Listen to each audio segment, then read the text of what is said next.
भैया good morning my dear students and friends and welcome to our YouTube channel English with Al Rahman house paper. My dear students, आप सभी का बहुत बहुत स्वागत है हमारे YouTube channel English with Al Rahman house paper. जैसा कि आप सब बहुत अच्छे ही होंगे और अच्छे से पढ़ रहे होंगे। माय डियर स्टूडेंट्स, हम लोगों ने सिनोनिम्स की 6 क्लास कर ली थी और ये आज हमारी 7वीं क्लास है। डियर, तो पीछे वाले क्लास को रिवाइज करते रहा करिए, नहीं तो पीछे वाली क्लास आपकी भूल जाएगी। इसीलिए और जो भी स्टूडेंट्स हमारे यूट्यूब चैनल पे नए आए हैं वो चैनल को सब्सक्राइब जरूर करें और बेल को प्रेस करें और लाइक जरूर कर दिया करें। मेरे स्टूडेंट्स जो या फ्रेंड्स हैं वो भी वीडियो देखते वक्त लाइक जरूर कर दिया करें, क्योंकि लाइक करने से आपका हमारा हौसला थोड़ा बढ़ जाता है। माय डियर स्टूडेंट्स, देरी ना करके अपनी क्लास को शुरू करते हैं और ये हमारी वोकैब की 7वीं क्लास है और इसमें भी हम लोग 20 वोकैब ट्रिक और लॉजिक के जरिए से समझेंगे। तो let's start our class now. अपनी क्लास को शुरू करते हैं। और डियर्स, इस क्लास को अपने दोस्तों के पास शेयर जरूर कर दिया करिए, क्योंकि जल्द से जल्द हम लोग स्पेलिंग के दौर से गुजरने के बाद ग्रामर सेक्शन में स्टार्ट करेंगे। तो चलिए स्टार्ट करते हैं। देखिए, सबसे पहली वोकैब जो हमारी है वो है गुफा। गुफा का मतलब होता है लाफ्टर। लाफ्टर का मतलब होता है हंसना। जब कोई इंसान एकदम मुंह से पेट से हंसता है, चिल्ला चिल्ला के हंसता है, टट्टे मार कर हंसता है, तो उस प्रकार की हंसी को कहा जाता है लॉफ्टर या गुफा कहा जाता है। अब इसे याद कैसे रखेंगे? अब जैसे याद रखिए, गुफा से याद रखिए गुफा। जब कोई इंसान गुफा में जाता है या हम ही लोग गुफा में जाते हैं घूमने टहलने के लिए, तो गुफा के अंदर जाने के बाद अगर आप आवाज देते तो आवाज पलट कर वापस आती है, तो लोग बहुत खुश होते हैं और ठट्ठे मार मार के हंसते हैं, मजा आ गया, बहुत मजा आ रहा है। तो गुफा का मतलब ये होता है लाफ्टर, बहुत तेजी तेजी से जोरों से हंसना, यानी पेट से हंसना कहते हैं। हंसते हंसते पेट दर्द होने लगा, लोटपोट गए हंसते हंसते, तो उसे कहा जाता है गुफा या लाफ्टर कहा जाता है। तो डियर, पहले स्पेलिंग आपको समझ में आई होगी। अब देखिए दूसरी स्पेलिंग हमारा क्या है? इंडिजेंट। इंडिजेंट का मतलब पुअर, पुअर का मतलब क्या होता है? गरीब। अब देखिए याद रखिए, इंडिया के जेंट, इंडिया के क्या है? जेंट। इंडिया के जो जेंट है, जो लोग हैं, वो बहुत ज्यादा गरीब है, क्योंकि जो हमारे आसपास रहने वाले हैं वो भी गरीब है। जो लोग बाहर से पढ़ने के लिए आते हैं, अगर उनको नौकरी नहीं मिलती तो वो भी गरीब है। तो इंडिया के लोग हमारे क्या है? बहुत ज्यादा गरीब है। तो ट्रिक से याद रखिए, इंडिया के जेंट, इंडिया के लोग जो हैं वो बहुत ज्यादा गरीबी का सामना कर रहे हैं। बहुत से लोग ऐसे जो रिक्शा चलाते, फुटपाथ पे सोते, वो भी बहुत ज्यादा गरीब है। तो हम लोगों ने अपने दो वोकैब अच्छे समझ ले। तो गुफा का मतलब होता है बहुत तेजी से हंसना और इंडिजेंट का मतलब होता है गरीब। इंडिया के जेंट कैसे हैं? गरीब है। अब देखिए अगला, मैंकी। माय डियर, मैंकी को याद करने के लिए 2 स्पेलिंग है और यहाँ रखिएगा, ये मैंकी है, मैंकी यहाँ पे ए है, ओ नहीं। तो मैंकी का मतलब होता है डर्टी या गंदा। तो आप लिख सकते हैं मन की। हम लोग कहते हैं अपनी मन की गंदगी को साफ करो, तब जाकर के सब कुछ सही होगा। तो मन की गंदगी को साफ करो। और या दूसरा आप समझ सकते हैं मंकी। मंकी का मतलब होता है बंदर, और बंदर भी कैसा रहता है? डर्टी रहता है, बड़ा अजीब सा गंदा बना रहता है हर समय। तो आप मन की गंदगी याद कर सकते हैं या मन की गंदगी निकाल दो। या मंकी का मतलब बंदर, और बंदर कैसा होता है? डर्टी होता है। अब देखिए तीसरी स्पेलिंग हमारी, तीसरी हो गई। चौथी स्पेलिंग पर हम लोग आते हैं, जागरण। अब देखिए जागरण से आपको याद आएगा दैनिक जागरण। एक अखबार आता है जिसका नाम है दैनिक जागरण। और दैनिक जागरण हमारे स्टूडेंट, कोई भी अखबार होता है वो 2 लैंग्वेज में होता है, एक हिंदी में और एक इंग्लिश में। हम लोग हिंदी वाला पढ़ते हैं और इंग्लिश वाला भी आता है। तो इंग्लिश वाला दैनिक जागरण का पेपर होता है, उसकी लैंग्वेज टेक्निकल होती है, वो थोड़ा कठिन भाषा में लिखा जाता है। फिर थोड़ा कठिन भाषा में तो उसकी वोकैब बेहतर होती है, जिसे हम लोग को नहीं आती रहती। और जिसको वोकैब अच्छे से आ जाती है वो पेपर ऊपर सब कुछ अच्छे से पढ़ लेता है और सब कुछ समझ भी लेता है। तो याद रखिए, जागरण से दैनिक जागरण। और दैनिक जागरण में जो लिखी हुई स्पेलिंग कैसी है? वो टेक्निकल लैंग्वेज में, टेक्निकल भाषा में लिखा जाता है। आगे अब रेंट। अब रेंट, अब देखिए रेंट, और रेंट का मतलब क्या होता है? किराया। अब किराया क्या हो चुका? एबनॉर्मल हो चुका, अनियमित हो चुका, बहुत ज्यादा बढ़ गया। क्योंकि बाहर से जो लोग पढ़ने के लिए आते हैं, इलाहाबाद में आज अलग अलग जगह पढ़ने जाते हैं, तो उनके माँ बाप उनको मंथली वाइज देते हैं पैसा, ये गुजर बसर करने के लिए, यहाँ पर रहेंगे पढ़ने के लिए। लेकिन लगातार क्या होता जा रहा है? किराया बढ़ता जा रहा है। लगातार किराया बढ़ते जाने पर उनके लिए रेंट क्या हो चुका? अनियमित हो चुका, बहुत ज्यादा हो चुका है, तो जो उसे अदा नहीं कर पाते। तो अब रेंट का मतलब क्या होता है? एबनॉर्मल। अब रेंट क्या हो चुका है? एबनॉर्मल हो चुका। अब किराया क्या हो चुका है? एबनॉर्मल, यानी अनियमित हो चुका है। अब देखिए नेक्स्ट स्पेलिंग पे, अब देखो रिजाइंड, रिजाइंड का मतलब होता है कैंसिल। जैसे मान लीजिए आपको इसको याद करते हैं रेस, आपकी कल रेस थी और आज आपको फोन आया कि आपकी रेस क्या हो चुकी है, कैंसिल हो चुकी है, खत्म हो चुकी है। तो रिजाइंड को याद रखिए रेस, और रेस क्या हो चुकी है, कैंसिल है, रद्द हो गई है। तो रेस क्या हो चुकी है, कैंसिल हो चुकी है, रद्द हो चुकी है। तो रिजाइंड का मतलब भी होता है कैंसिल होना, रद्द होना। नेक्स्ट होगा है डॉगमा। अब देखो डॉगमा का मतलब होता है प्रिंसिपल यानी सिद्धांत। डियर से कंफ्यूज मत होइएगा, यहाँ PLA लिखा हुआ है, एक होता है प्रिंसिपल में PAL, जो PAL होता है उसका मतलब होता है प्रधानाचार्य जो स्कूल में होते हैं, और ये PLE है, इसका मतलब होता है सिद्धांत। तो डॉगमा, अब देखिए हर इंसान का अपना अपना अलग अलग सिद्धांत होता है। अब याद रखिए डॉग की माँ, यानी जो डॉग की माँ है उसका अपना एक अलग सिद्धांत है। जैसे डॉग की माँ है, कुत्ते की माँ, उसका अलग सिद्धांत होगा, हमारा अलग सिद्धांत है, आपका अलग सिद्धांत है, आसपास वालों का अलग सिद्धांत होता है। तो डॉग की माँ का अलग ही सिद्धांत है, अलग ही प्रिंसिपल है उनका, और वो अलग अलग सिद्धांत हर इंसान का ही होता है। नेक्स्ट होगा भाई एक्सट्रीपेट। एक्सट्रीपेट का मतलब होता है रिमूव या लेसन। लेसन का मतलब होता है कम करना। देखिए लेसन माने होता है पाठ, और लेसन का मतलब होता है कम करना। अब देखो याद कैसे करें एक्सट्रीपेट, तो आप याद रखेंगे एक्स्ट्रा पेट।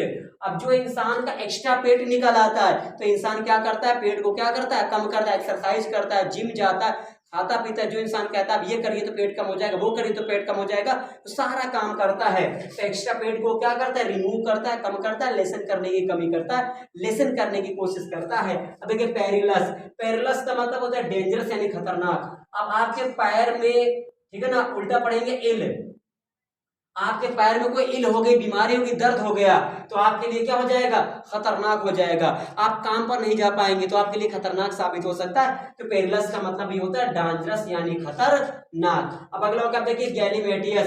गैलीवेटियस का मतलब होता है यूजलेस यानी बेकार। कोई भी काम जो बिल्कुल बेकार है, यूजलेस है, तो उसे आप क्या कहते हैं, गैलीवेटियस। अब देखो इसको याद कैसे रखेंगे, जैसे मान लीजिए गली में, TS का मतलब ताश।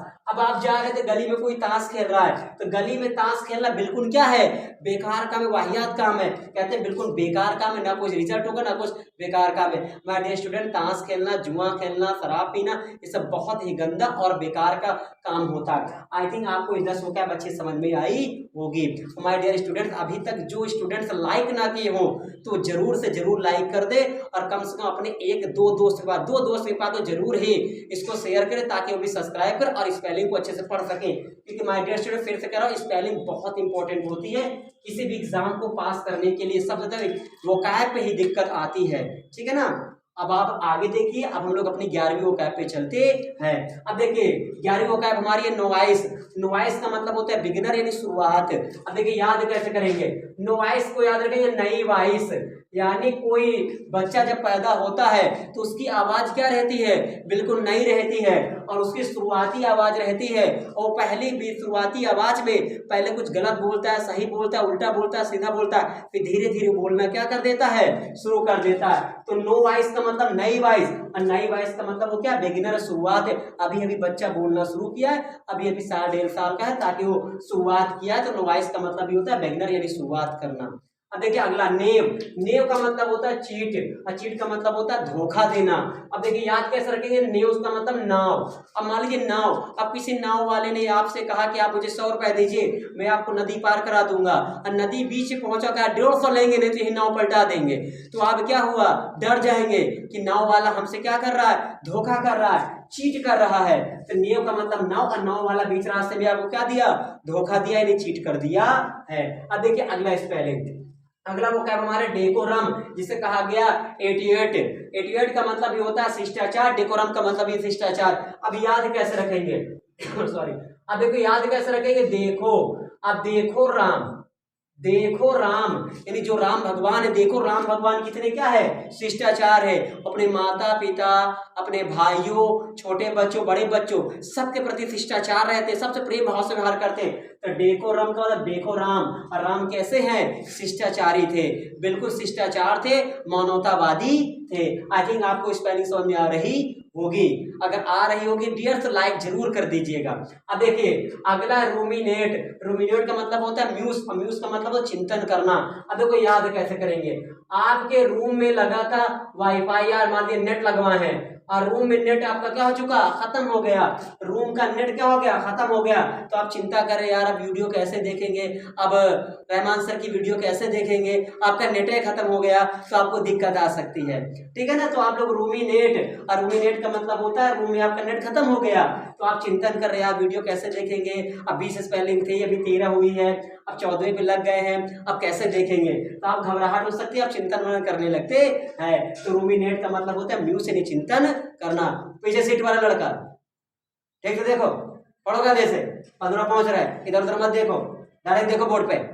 चलो यहाँ वहां मत देखा करो, जब वीडियो देखा करो तो ध्यान लगा के बैठो। अब देखिए एफ्लुएंट, एफ्लुएंट का मतलब होता है वेल्थी, अब वेल्थी का मतलब होता है धनी। माय डियर स्टूडेंट्स, ये एसएससी में बहुत पूछी जाती है एफ्लुएंट स्पेलिंग, और ज्यादातर हर एग्जाम में आपको मिलेगी और एग्जाम में पूछी जाती है। एफ्लुएंट का मतलब होता है, देखो अब आपके पास एफ्लुएंट है, आपके पास सारी चीजें एफ का मतलब होता है अफर्मेटिव, सारी चीजें आपके पास अफर्मेटिव, सब कुछ अच्छे से है तो आप क्या कहेंगे, यानी आपके पास सब अफर्मेटिव है, सारी चीजें एकदम बेहतर है, सब कुछ सही है तो आप क्या है, धनी है। बहुत से लोग ऐसे रहते हैं जिनके पास अफर्मेटिव चीजें नहीं रहती, नेगेटिव सोच रहती है, उनके पास कुछ नहीं रहता, बेचारे गरीब रहते हैं। एफ्लुएंट का मतलब ये होता है धनी होना, यानी अमीर होना, जिसके पास पैसा अच्छा होता है, घर से खानदान अच्छा होता है, पिताजी अच्छे से कमाते रहते हैं, पढ़ता लिखता बच्चे, तो उसे कहा जाता है एफ्लुएंट यानी धनी।